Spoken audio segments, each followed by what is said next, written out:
repaso, ¿cierto? La razón de Hebreos, ¿se acuerdan cuál es? Capítulo 13, versículo 22. Sí, sí, ese es el tema en general, pero la razón del escrito.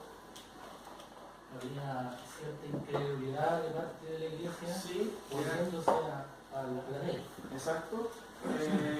Como dice ahí, ustedes pueden verlo, había un peligro latente de que los creyentes, que mayoritariamente eran judíos, retrocedieran en su fe y volvieran al judaísmo, y eso se llama apostatar de la fe.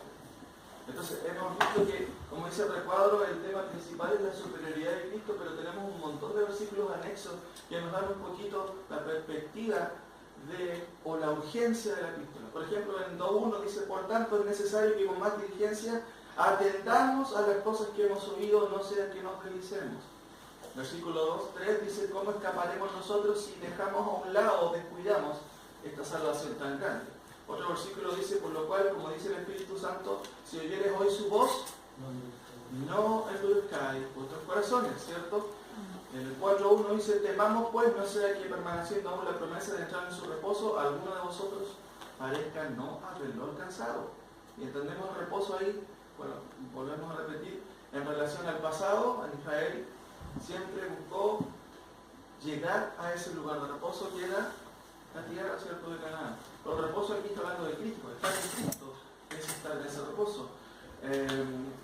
No dejando de congregarnos como algunos tienen por costumbre, ¿cierto? En ese tiempo algunos seguramente ya estaban con dudas y decían: no voy a ir, no quiero ir. También el 10.26 dice: porque si pecáramos voluntariamente después de haber recibido el conocimiento de la verdad, ya no queda más sacrificio por los pecados, sino que una horrenda expectación de juicio y del borde de fuego que ha de devorar a los adversarios. Entonces, el autor te está advirtiendo a la audiencia, a los destinatarios: no se olviden de esta palabra, no se olviden de Cristo, porque algunos estaban realmente dudando y estaban en peligro de apostatar de la fe. Entonces, la epístola es la presentación de la superioridad de Cristo en todos sus aspectos.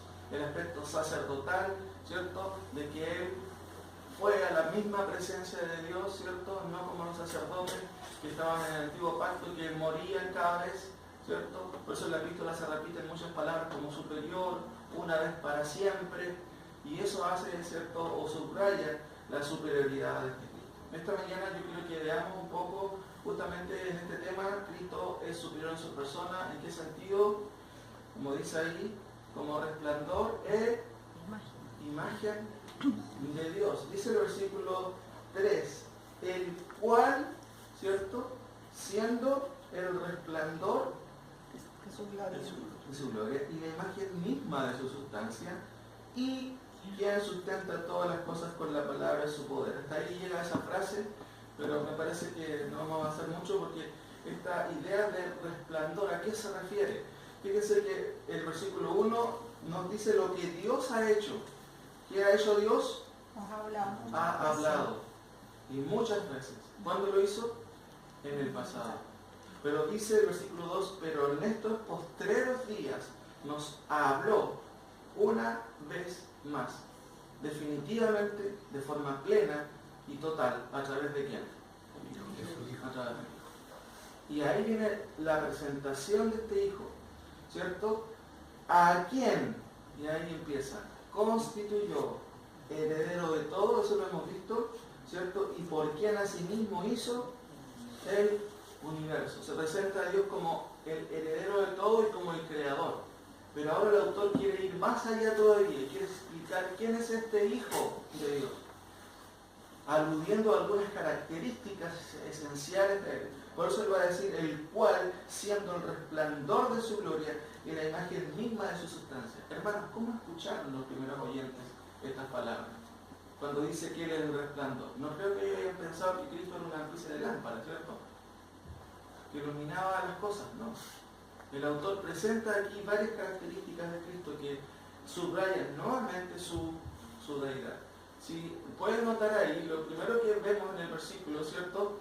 Ahí tenemos el versículo: el cual, siendo el resplandor de su gloria y la imagen misma de su sustancia, y quien sustenta todas las cosas con la palabra de su poder.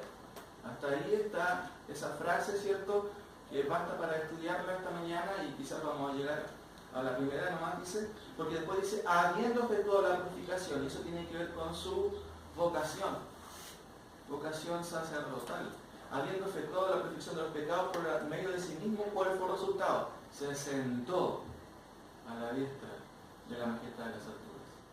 Los antiguos sacerdotes nunca se sentaban, porque el sacrificio era continuo, constante, pero este Jesús hizo una vez el trabajo y se sentó.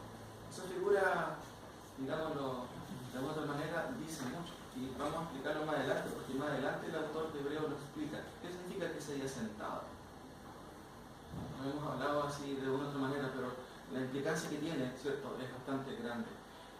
Lo primero que tenemos son dos palabritas en el texto, ¿cierto? En el original son estas dos palabritas. Leámoslo todos juntos. Hos, om, ¿cierto? Es muy interesante porque miren, la palabra hos es el pronombre relativo masculino singular. Por eso se traduce, ¿cómo dice ahí? El cual. El sujeto principal de toda esta oración es Dios. Pero hay un segundo sujeto aquí que tiene que ver con Cristo. Entonces no es una fuerza.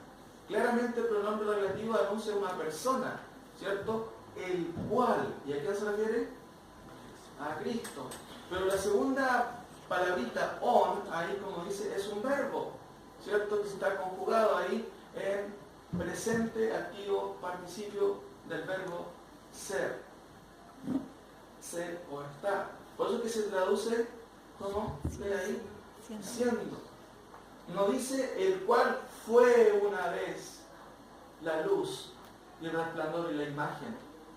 ¿Qué nos indica el gerundio ahí? Porque eso es como gerundio en español. El cual todavía es el resplandor y la imagen misma de su sustancia. La sustancia de quién? De Dios. ¿Cierto? No es que Él fue una vez. Sí, como decían los docelistas en el primer siglo. No, él tomó cuerpo parcialmente divino y en la cruz murió todo. El autor de Hebreos quiere hacernos entender de que Él todavía es el resplandor y la imagen misma de la sustancia de Dios. No son superficiales estas dos palabras o esta introducción, ¿cierto? El cual siendo. Ahora, ¿qué es? Primero es el resplandor de su gloria. Segundo, y la misma imagen de su sustancia. ¿A qué se refiere? Yo cuando chico comía sustancia, ¿cierto? No se refiere a esa sustancia, ¿cierto? 3, el que sustenta todas las cosas con su palabra, con la palabra de su poder.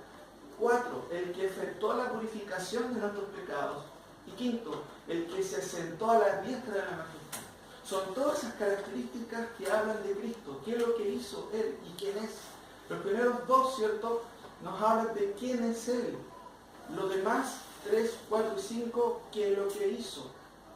Ahora, yo creo que estudiamos el primer punto, ¿cierto? El cual, ¿cierto?, dice, siendo el resplandor de su gloria. ¿Qué se refiere? Si avanzamos un poquito más, ¿cierto? Busquen en Marcos 9.3, por favor. Marcos 9.3. Marcos 9.3. Vamos a leer ahí. Hay una alusión ahí, ¿cierto?, muy interesante acerca de qué sucedió en una ocasión con ciertos discípulos que presenciaron un evento tremendo. Marcos 9.3. 6 días después Jesús tomó a Pedro, a Jacobo y a Juan. ¿Se acuerdan? Pedro, Jacobo y Juan. Y los llevó aparte solos a un monte alto y se transfiguró delante de ellos. ¿Y qué pasó con los vestidos de ellos, cierto? Y sus vestidos se volvieron resplandecientes, muy blancos como la nieve, tanto que ningún lavador en la tierra los puede hacer tan blancos. Incluso el hombre, ¿cierto? Tanto que le hacen propaganda, pero nada de eso hizo que estos vestidos fueran más blanco. La presencia de la transfiguración del Señor provocó eso. Ahí tenemos una cita, ¿cierto? Marcos 9:13, el término estilbo. Yo no sé por qué los detergentes no le llaman a estilbo, ¿cierto? El más blanco de todos. Pero ese no es el término que se usa aquí para resplandor. Busquen Lucas 9:29, por favor, mis hermanos. También Lucas presenta también otro ejemplo. Lucas 9, ¿cierto? 29. Lucas 9:29. El mismo contexto, y Lucas nos trata de expresar desde otro punto de vista lo que sucedió. Aconteció que como 8 días después de estas palabras, que tomó a Pedro, a Juan y a Jacobo, y subió al monte a orar. Y entre tanto que oraba, ¿quién estaba orando? Jesús. La apariencia de su rostro se hizo otra, y su vestido blanco y resplandeciente. Pero noten aquí en nuestra pizarra moderna que tenemos aquí adelante, que el término es otro término. Como dice ahí, es abstracto, que significa ser radiante. Marcos usa otro término para reflejar y mostrar que el vestido de estas personas, ¿cierto? Jacobo, Pedro y Juan, era reluciente y brillante, producto de la transfiguración. Como dice Apocalipsis 22:16. Hay también Apocalipsis 2:16, donde se usan estos términos de resplandecer, para que entendamos cuál es la idea del autor de Hebreos al mencionar un término único en el Nuevo Testamento, que no aparece en ninguna otra parte. Esto aparece muchas veces en la Escritura.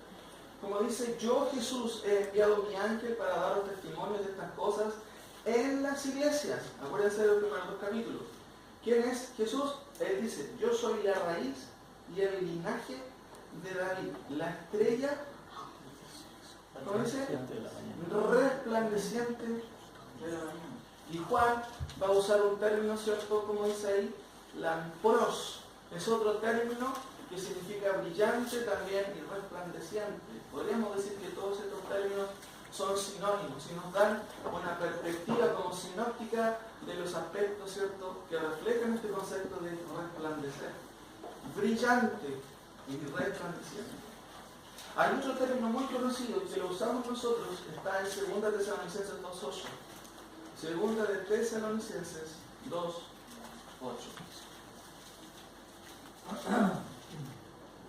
Hablando de los últimos acontecimientos, ¿cierto? Hablando de la venida de Cristo, el apóstol Pablo aclara a los hermanos de Tesalonicenses cómo va a ser ese evento, ¿cierto? Presenta la oposición de un hombre, ¿cierto? El hijo de perdición, y él va a decir en el versículo 5, ¿no acordáis que cuando yo estaba todavía con vosotros les hablaba de toda esta situación? Y ahora vosotros sabéis lo que lo detiene, ¿cierto? A fin de que a su debido tiempo se manifieste, porque ya está en acción el misterio de la iniquidad, solo que hay quien al presente lo detiene, hasta que él, ¿cierto? Ahí usa un artículo masculino, a su vez se ha quitado de en medio. El Espíritu Santo no se va a retirar de la tribulación, se va a quitar de en medio. En meso, dice el original, ¿cierto? Ahí vienen las voces meso, soprano y todo eso. De en medio. No se va a quitar de la época de la tribulación. Y entonces, ¿cierto? Después de eso se manifestará aquel inicuo, a quien está presentando el autor ahí en el versículo 3, ¿cierto? Como hijo de perdición, a quien el Señor matará con el espíritu de su boca y destruirá, miren, ¿con qué cosa? Con el resplandor de su venida. ¿Se acuerdan qué palabra era esa? Siempre lo decimos nosotros, incluso se usa a veces. Tuve una epifanía. ¿Lo han escuchado? Epifanía, ¿cierto? Ese es el término. Gran luz, esa es la idea. Brillantez, espectacular, esplendorosa, digamos así. Epifanía. Y algunos a veces dicen que yo tuve una epifanía, como una luminosidad, un recuerdo que tuve. Pero Pablo usa este término para hablarnos de en relación a cuando venga Cristo, ¿cómo va a ser esa venida? ¿Cómo vino Cristo en su primera venida? Humilde, ¿cierto? Pero en su segunda venida, gloriosamente. Y esta palabra epifanía refleja justamente toda esta situación, este tremendo esplendor. Sin embargo, todos estos pasajes o todos estos términos aluden, ¿cierto?, al efecto que uno podría observar, ¿cierto?, al efecto, digamos, que uno puede observar con los ojos, a diferentes tipos de luz. Y los autores tratan de reflejar en todos estos ejemplos que la luz, ¿cierto?, que se menciona en cada versículo es un destellar, una luminosidad tremenda. Pero el autor de Hebreos, hermanos, usa un término que no aparece en ninguna otra parte del Nuevo Testamento, lo que habitualmente llaman los teólogos un apax, un legomenón, una vez usado solamente en el Nuevo Testamento, que no es ninguno de estos términos. Si avanzamos, ¿cierto?, un poquito, el término que usa está compuesto de 3 palabras. Quizás es un poco difícil, pero yo se los explico. Apo, auge y augazo. Apo habla de origen, ¿cierto?, un prefijo que habla de dónde vienen las cosas, ¿cierto? Auge habla de luz y brillo, y augazo habla de emanar o de esplendor. Y la palabrita, ¿cierto?, básicamente es la siguiente. ¿Alcanzan a leer? Apau gasma. Es una palabra que usó el autor con mucho cuidado. Pasa que la escogiera con pinza, porque no aparece en ninguna otra parte del Nuevo Testamento. ¿Y qué significa apau gasma? Tiene 2 sentidos. Un sentido pasivo y un sentido activo. El sentido pasivo significa reflejo del resplandor o reflejo de un resplandor. Pero en el sentido activo significa, ¿cómo dice ahí? Fuente de un resplandor. ¿Se van dando cuenta de la idea? Los autores reflejan y tratan de explicarnos que esta luz que vieron los discípulos, ¿cierto?, era un gran brillo, pero nada más. Pero el autor de Hebreo quiere ir más allá y quiere indicarnos, ¿cierto?, como vemos ahí a Cristo, en un concepto, en una palabra, que lo siguiente. Fíjense, hermano, que Cristo es fuente, reflejo, ¿y qué más? Y medio. ¿De qué? De la gloria de Dios. No es como una lámpara. ¿Qué pasa si ustedes enchufan una lámpara? Se apaga. Pero Cristo es fuente y origen. No solamente es un reflejo. En sí, Él es la propia fuente de esta luz, de este resplandor, ¿cierto? Pero a la vez que es fuente y reflejo, también es medio, porque nos comunica cómo es esa gloria de parte del Señor. Busquen, por favor, 1 Timoteo 6, por favor, mis hermanos. Ahí vemos algo interesante también. Los judíos usaban este término. Filón, un judío escritor en los primeros siglos, lo usó en relación al Mesías, ¿cierto? O también en el sentido de que el logos era un reflejo de la deidad. También en los escritos judíos, que son escritos paralelos, no inspirados, también se usa, por ejemplo, en el libro de sabiduría, que básicamente se alude justamente a la sabiduría como luz. Entonces los judíos tenían una noción de que esto no era algo superficial.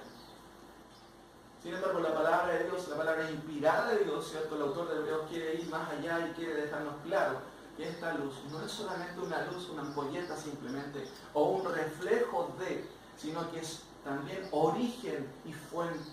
El propio Jesús es luz propia. Por eso que Juan dice, y la luz venía a este mundo, ¿cierto? Ahora, ¿cómo dice 1 Timoteo 6, 15 y 16? Dice, la cual a su tiempo mostrará el bienaventurado y solo soberano, Rey de reyes y Señor de señores. ¿Quién es ese? Es Dios, ¿cierto? En el contexto es Dios, pero también es una alusión a Jesús. El único que tiene inmortalidad. Lo usa en términos humanos. ¿Quién es el único que tiene inmortalidad?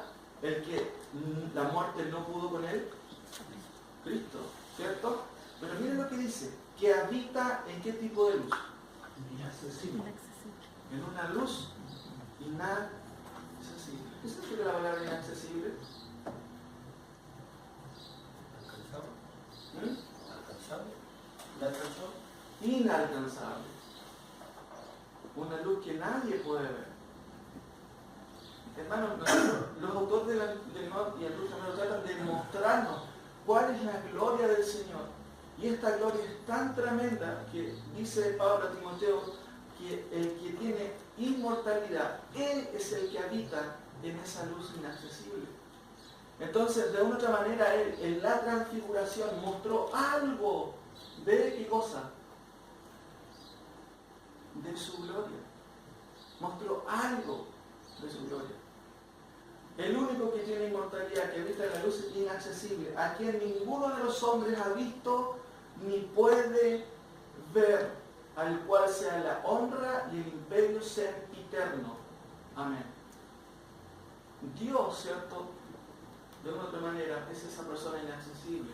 Pero Jesús le ha dado a conocer. Juan 1:18 dice que a Dios nadie le vio jamás. El unigénito, ¿cierto? Su Hijo le ha dado a conocer. Recuerden lo que dijimos en la clase pasada, que Cristo, ¿cierto?, hizo visible al invisible y mostró destellos de esa gloria. Ahora, como dice ahí, luz inaccesible, ¿cierto? Y eso se refiere a la gloria de Dios.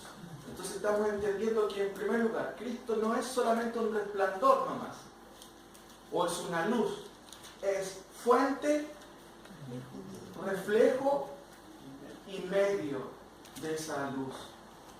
Brilla por sí solo, no necesita baterías, ¿cierto? Como un celular, como una linterna.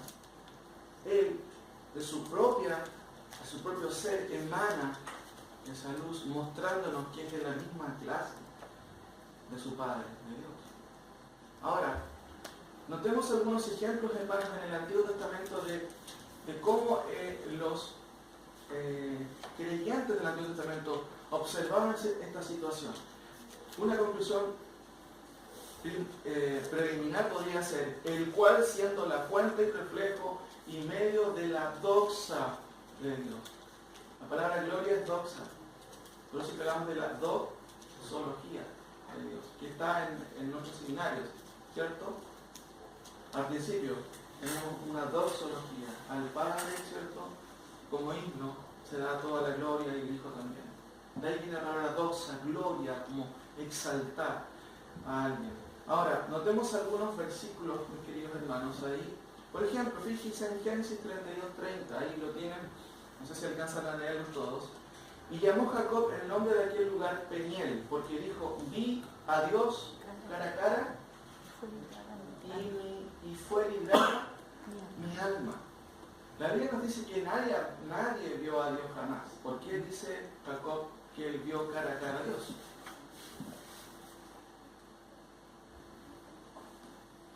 ¿Alguien tiene una respuesta para eso? Es un poco difícil a veces, pero entendemos de qué manera esto. Los autores del Antiguo Testamento escriben, y de hecho, ¿cierto? Moisés, ¿cierto?, nos da en Génesis, ¿cierto?, un enfoque de lo que ellos creyeron ver. Esto es narración. El Antiguo Testamento básicamente es narración. El autor escribe las apariencias, ¿cierto?, de lo que ellos creyeron ver en su momento. Sin duda que ellos no vieron a Dios cara a cara, pero es una forma de lenguaje de comunicarnos que ellos vieron la gloria de Dios, o Dios dejó ver algo. Recuerden que Dios dijo a Moisés, no verás mi rostro, sino mis espaldas, digámoslo así. Porque si ves mi gloria, ¿qué va a pasar? Vas a morir. Entonces, evidentemente Jacob ve esa gloria y dice, vi a Dios. Y fue librada, ¿qué cosa? Mi alma. Fíjense el concepto que tenían alto de la gloria de Dios. No podían ver la gloria de Dios. Y nosotros tampoco no podemos ver la gloria de Dios. A veces se canta ignorantemente acerca de queremos ver tu gloria, Señor, ven y danos tu gloria. Si Dios hiciera o respondiera a eso, ¿qué pasaría? Moriríamos todos en un instante, porque la gloria de Dios, cierto, es inalcanzable, inaccesible, pero también nos muestra a Dios en toda su plena santidad. Ahora, otro versículo, fíjense en este versículo, dice lo siguiente: y Agar llamó el nombre del Señor que le había hablado: tú eres un Dios que ve, porque dijo, ¿estoy todavía con vida después de verle? Fíjense que Agar, ¿cierto? ¿Se acuerdan quién era Agar? Concubina también, Abraham, ¿cierto? Y fue expulsada por Sara también ahí, pero Dios fue generoso y mostró su gracia con ella. Pero ella también tiene un concepto elevado de quién es este Dios. Ahí está la versión de las Américas, ¿cierto? Tú eres un Dios que ve, porque dijo, ¿estoy todavía con vida después de verle? Claramente estaba con vida, pero ella había tenido la noción de que no había sido cualquier cosa. Dios, estoy con vida, porque Dios, ¿cierto?, me vio en mi desgracia. Fíjense lo que dice también este siguiente versículo. Al ver Gedeón, ¿cierto?, uno de los jueces, ¿cierto?, que Dios mandaba a liberar a Israel después de que cayeran en idolatría, dijo, al ver Gedeón, que era el ángel del Señor, o el ángel de Jehová, dijo, ay de mí, Señor Dios, porque ahora he visto al ángel del Señor cara a cara. ¿Por qué él expresa, ay de mí? Porque él ve parte de la gloria. Entonces, la conciencia de ellos, ¿cierto?, mucho a nosotros debería enseñarnos de quién es Dios. No como a veces se trata de mostrar, o incluso como yo he aludido en los cánticos, quiero ver tu gloria, Señor, quiero que te presentes aquí y allá. Muchos cánticos y así, que no hacen cierto juicio a lo que son las escrituras en ese sentido. O cómo los autores del Antiguo Testamento revelan quién es Dios. Y dijo Manoa, ¿cierto?, los padres de Sansón, en este caso la madre de su mujer, en este caso el padre, ciertamente moriremos. ¿Por qué razón? Porque hemos visto, o porque a Dios hemos visto. Sin duda ellos no vieron a Dios literalmente, vieron su gloria, o parte de Dios dejó ver. Pero ¿cuál es la actitud de ellos? De total respeto, de total sumisión, ¿cierto? Entienden el concepto, el nivel, ¿cierto?, de la comprensión de qué significa ver la gloria de Dios. Dijo Manoa a su mujer, ciertamente moriremos porque hemos visto a Dios, la gloria de Dios. Ahora, notemos otro versículo, ¿cierto?, que también nos habla. Isaías 6:5. Entonces dije, ay de mí, fíjense cómo es la expresión, ay de mí, que soy muerto, porque siendo hombre inmundo de labios y habitando en medio de un pueblo que tiene labios inmundos, han visto mis ojos ¿a quién? Al rey. Y aquí dice, al rey Jehová de los ejércitos. ¿Qué vio él seguramente? La gloria de Dios. Dios dejó ver algo de su gloria. Y la actitud de ellos, ay, estamos muertos porque hemos visto la gloria de Dios. Uno busca en internet a veces hay personas que han ido hasta el cielo y al infierno, ¿cierto? Y después vienen y nos ven en un libro. Ninguno lo ha comprado, ¿cierto? No, ustedes no. Pero qué ignorancia en cuanto a lo que la palabra de Dios dice. Notemos otro versículo en cuanto a esto también, hermanos. Ezequiel también nos cuenta algo. Dice, esta fue la visión de la semejanza de la gloria de Jehová. Fíjense, la visión de la semejanza de la gloria de Dios. Y cuando yo la vi, ¿qué hizo? Me postré sobre mi rostro y oí la voz de uno que hablaba. ¿Por qué esa actitud? De total respeto, de total adoración. Fíjense que en muchos cultos en el día de hoy, y cultos carismáticos, la gloria de Dios se malinterpreta y las personas, en vez de caer de postrados, ¿qué hacen? Caen de espaldas, ¿cierto? Pero en la usanza judía, cuando Dios hablaba, ellos siempre se postraban ¿hacia dónde? Hacia adelante y cubrían su intimidad, digámoslo así. Y como que se protegían. Pero en el culto moderno, carismático, en el día de hoy vemos todo lo contrario. La actitud de los hombres del Antiguo Testamento era todo lo contrario. Vimos la gloria de Dios, estamos fritos, vamos a morir. Una total actitud de respeto frente a Dios. Y eso nos falta a nosotros en el día de hoy, entender quién es Dios, quién es su gloria. Sin duda Cristo es el reflejo de esa gloria, pero muchas veces no tomamos en cuenta. Por eso el autor va a decirnos, Hebreos, Él es el resplandor de ¿qué cosa? De la gloria de Dios. No es una luz simplemente, no es una lámpara, una linterna. Él es la fuente, reflejo y medio de la gloria de Dios. Ahora, Ezequiel claramente lo dice ahí, ¿cierto? Otro versículo que tenemos ahí en Apocalipsis 1:17, ya en el Nuevo Testamento, cuando Juan recibe la visión, dice, cuando le vi, y en el contexto está hablando, ¿cierto?, de Cristo, caí como muerto a sus pies, y él puso su diestra, su brazo derecho sobre mí, diciéndome, Juan, no tengas miedo.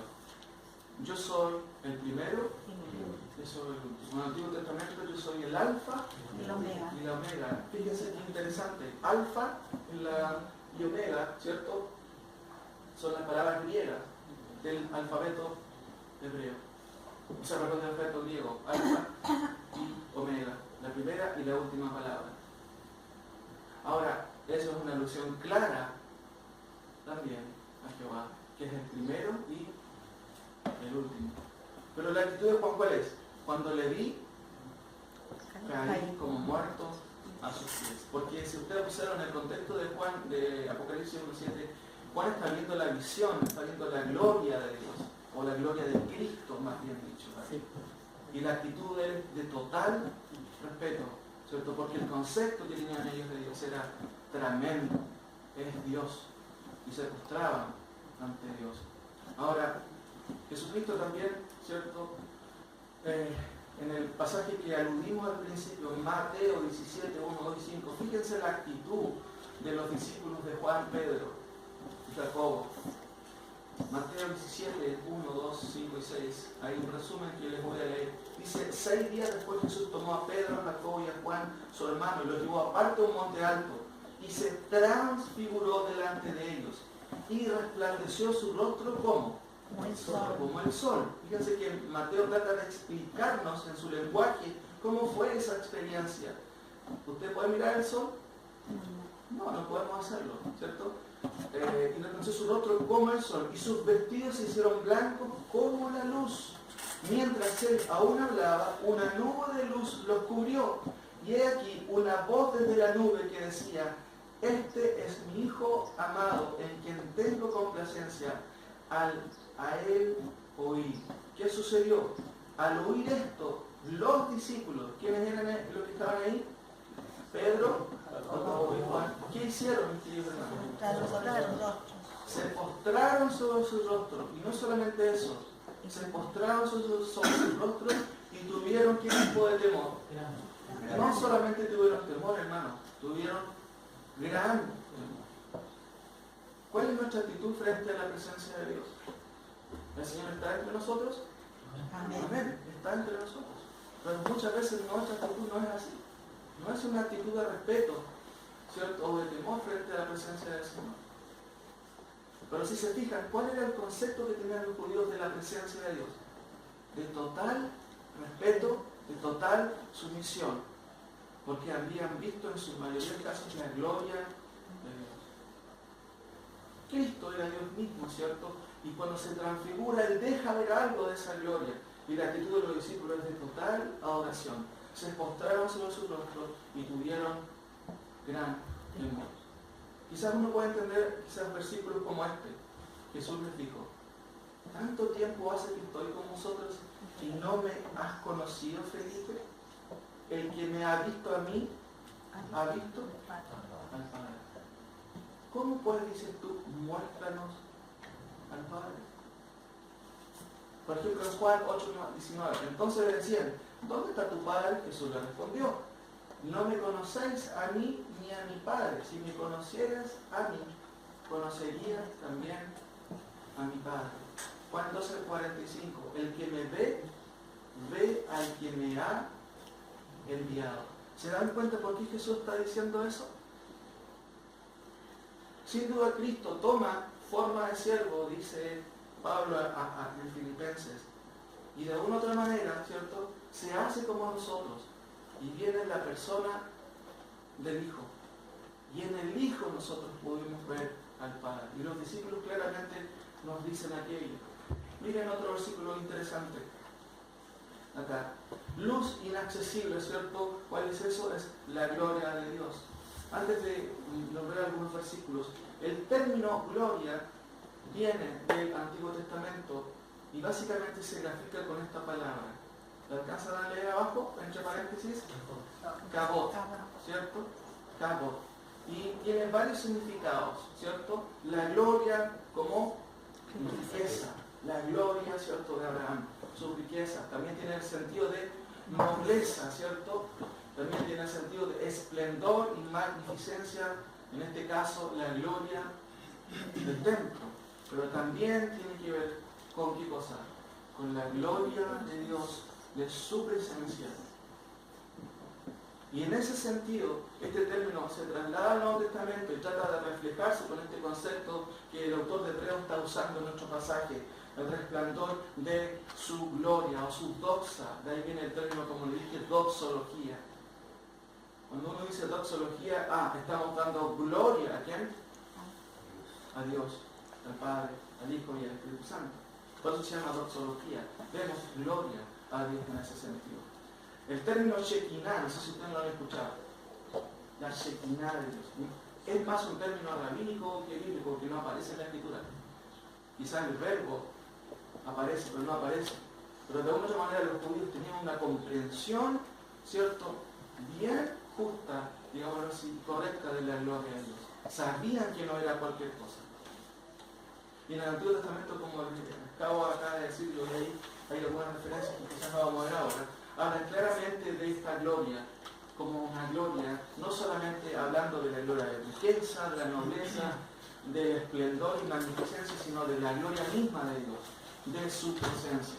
Ahora, notemos también en Hechos 7, por ejemplo, otras referencias referentes a la gloria de Dios. Y él dijo, varones hermanos y padres huí, el Dios de la gloria, y esto tiene justamente que ver este Kabod, con una referencia concreta a Dios. El Dios de la gloria apareció a nuestro padre Abraham, estando en Mesopotamia, antes que morase en Harán. ¿Con qué se relaciona esta cuestión de la gloria de Dios? Con Dios mismo, ¿cierto? Esta gloria, este Kabod, que se traduce en el Nuevo Testamento con doxa o gloria con Dios. Otro versículo también que nos habla, que se relaciona con el Señor, con Dios el Padre. Pero Esteban, lleno del Espíritu Santo, puesto los ojos en el cielo, ¿qué vio? Vio la gloria de Dios. Y más encima, vio otra cosa más. Y a Jesús que estaba a la diestra de Dios. ¿Y qué pasó por decir eso? Lo ha apedreado. ¿Cómo es posible que esté diciendo esta blasfemia? Y los judíos tomaron piedra y apedrearon a Esteban, porque se le ocurrió decir que había visto la gloria de Dios, y más encima a Jesús que estaba a la diestra de Dios. Otro versículo también, ¿cierto? 1 Corintios 2:7. Pablo dice, más hablamos sabiduría de Dios en misterio, la sabiduría oculta, la cual Dios predestinó antes de los siglos para nuestra gloria. Seremos glorificados también, seremos transformados. 1 Corintios 15 habla de que es necesario que seamos transformados para que no muramos en la presencia del Señor. Por eso es que nuestros cuerpos solo van a ser transformados. Porque carne y sangre no pueden estar en la presencia de Dios.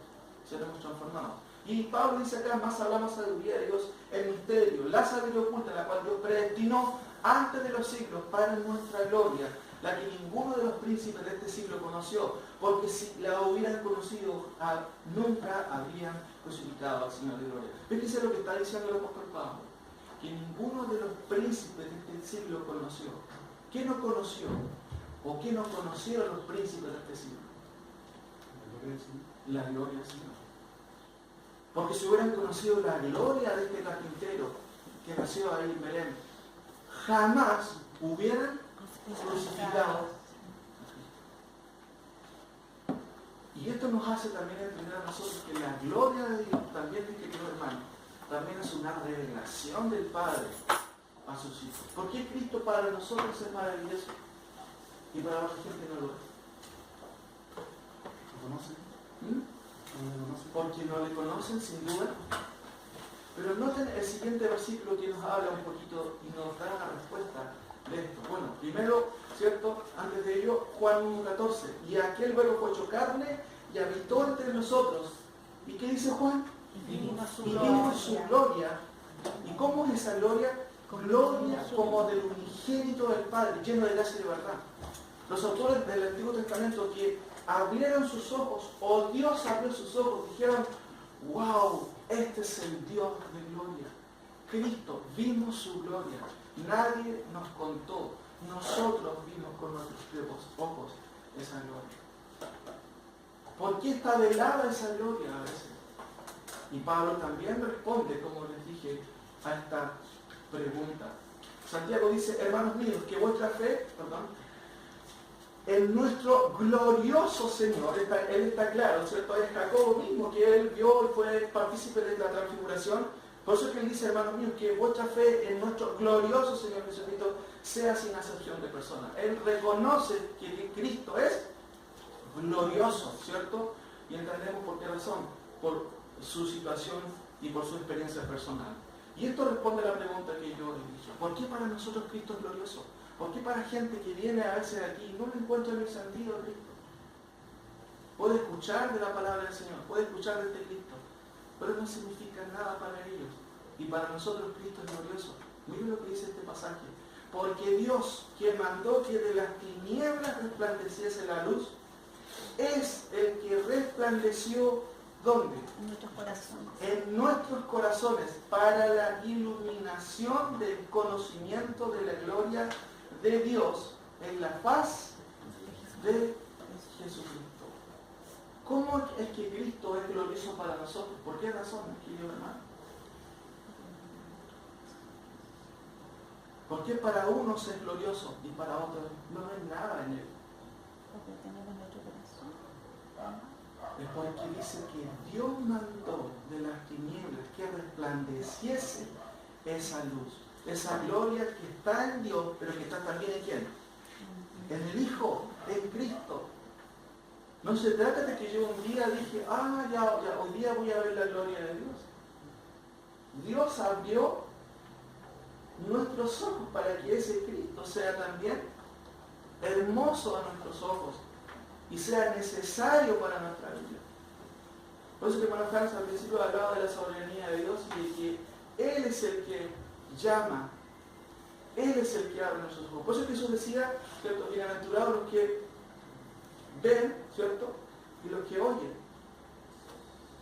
Por eso Él también decía, el que tiene oídos para oír, oiga. El que tiene ojos para ver, que vea. Porque no todos tenían los ojos espirituales, los oídos espirituales para ver la gloria del Señor. Ahora, el hombre lamentablemente, dice Romanos 1:23, que cambió la gloria de Dios. Dice Romanos 1:23, y cambiaron la gloria de Dios incorruptible en semejanza de imagen de hombre corruptible, de aves, de cuadrúpedos y de reptiles. Se menciona en el pasaje de Romanos que el hombre cambió la gloria de Dios. Fíjense si vamos a ir rapidito un poquito de Romanos capítulo 1. Romanos capítulo 1. Miren cómo dice este pasaje.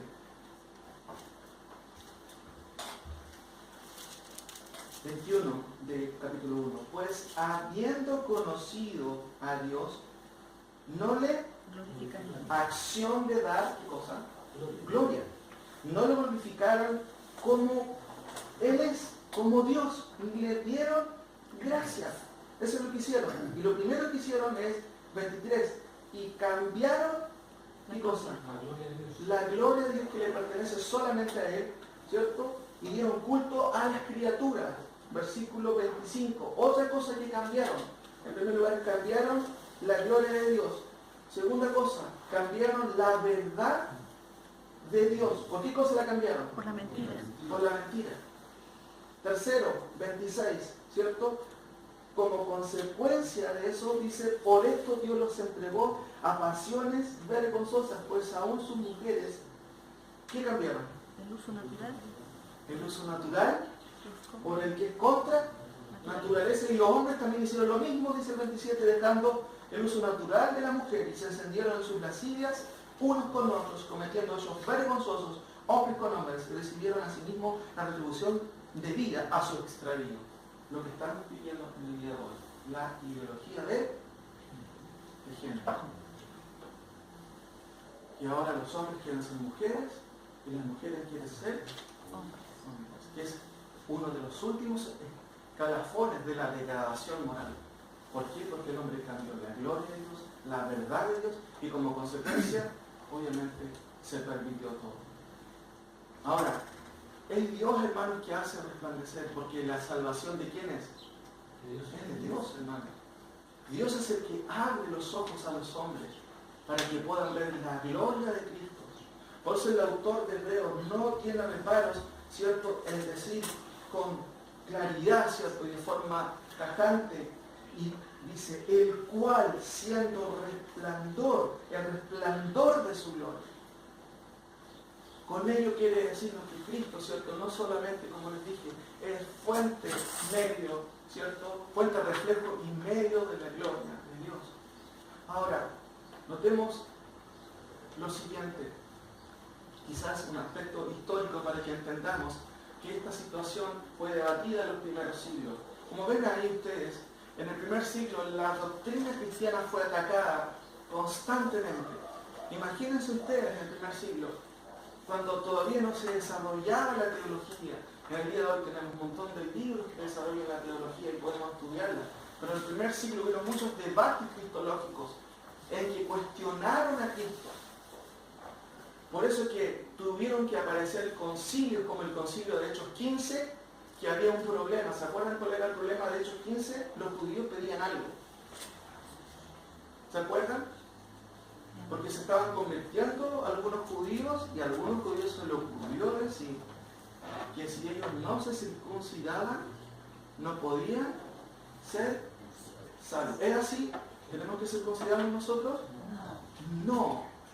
Por eso es que se llamó a una primera reunión conciliar, si se puede decir, en donde dijeron, esto es verdad, necesitamos los hombres, los creyentes que estamos convirtiéndonos a Cristo, circuncidarnos. Y la respuesta fue evidentemente negativa, no necesitan circuncidarse, porque esa es una cosa que tiene que ver con los ritualismos del Antiguo Testamento, con el Antiguo Pacto. Pero en los primeros siglos, como ven ahí ustedes, en el concilio de Nicea tuvo que levantarse para responder a un obispo de Alejandría que se llamaba Arrio, que cuestionó ¿qué cosa? La deidad de Cristo. Dijo, no, él tiene que ser creado en algún momento, porque el único que ha existido eternamente es Dios. No voy a hablar de los otros concilios que también respondieron a estos, también a Apolinar, a Nestorio y a Eutiques, que cuestionaron de otra manera un aspecto de la divinidad. Ahora, Arrio, ahí le sacaron la foto, ¿cierto? ¿Lo ven? Una foto antigua, evidentemente, un retrato de Arrio, y Arrio, ¿qué es lo que dijo? Arrio no entendió que Dios es trino y a la vez uno. ¿Se acuerdan del Deuteronomio 6:4? Cuando Dios dice a Israel, Jehová, nuestro Dios, uno es. Pero también vemos y encontramos en la Escritura que dentro de esa unidad hay también una unidad compuesta. Arrio no entendió que Dios es trino y uno y cayó en el concepto de la generación en el sentido humano. Decía él, de Jesús, tuvo que ser engendrado y tuvo que nacer. En consecuencia, hubo un tiempo en que no existía, y si no existía, no podía ser Dios.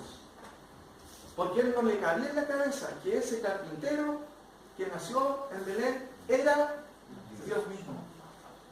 Ahora yo les pregunto, ¿Cristo nació? Sí, nació. ¿Pero existía antes de nacer? Sí, porque él era preexistente, era Dios mismo.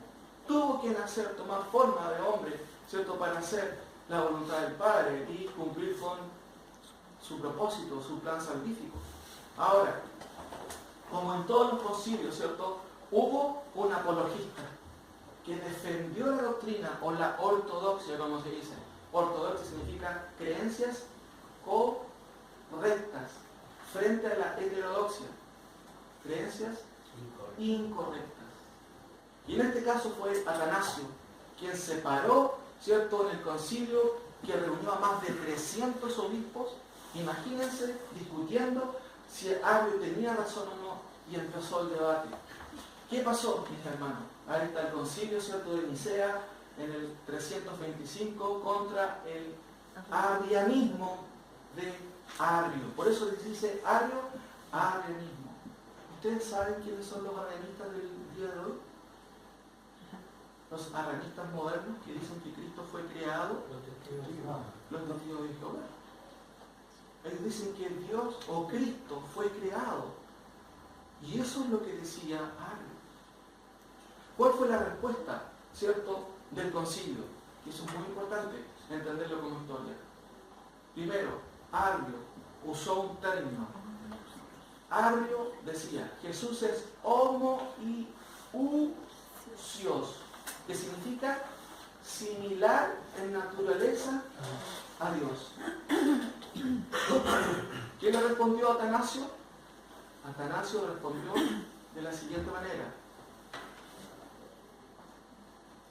Jesús es homusios, esto es misma naturaleza de Dios. El debate, hermanos, no solamente se encontraba en dos palabras, sino también en una letra. Homo significa igual. Homoi significa similar. Entonces el debate era, ¿Cristo es igual a Dios o similar a Dios? ¿Qué creen ustedes? Igual a Dios. Aunque estos términos no aparecen en la Escritura, fueron usados para debatir en vale la redundancia, en este concilio, en este debate. Efesios 2:6, ¿se acuerdan que lo vimos? El cual, siendo en forma de Dios, no estimó el ser similar a Dios, igual a Dios, como cosa que aferrarse. ¿Cuál fue el resultado del concilio? Aquí vamos terminando, mis queridos hermanos. El concilio dijo lo siguiente. Y fíjense, lo aludo porque aquí se habla de Cristo y se hace alusión al resplandor, a este concepto de la luz. Creemos en un Dios, Padre Todopoderoso, Hacedor de todas las cosas visibles e invisibles, y en un Señor Jesucristo, y fíjense, Hijo de Dios, engendrado del Padre, el unigénito, es decir, de la esencia del Padre, Dios de Dios, miren, luz de luz. El mismo Dios del mismo Dios, engendrado, no hecho, pues es de una sustancia, homusios, con el Padre, de una misma sustancia con el Padre.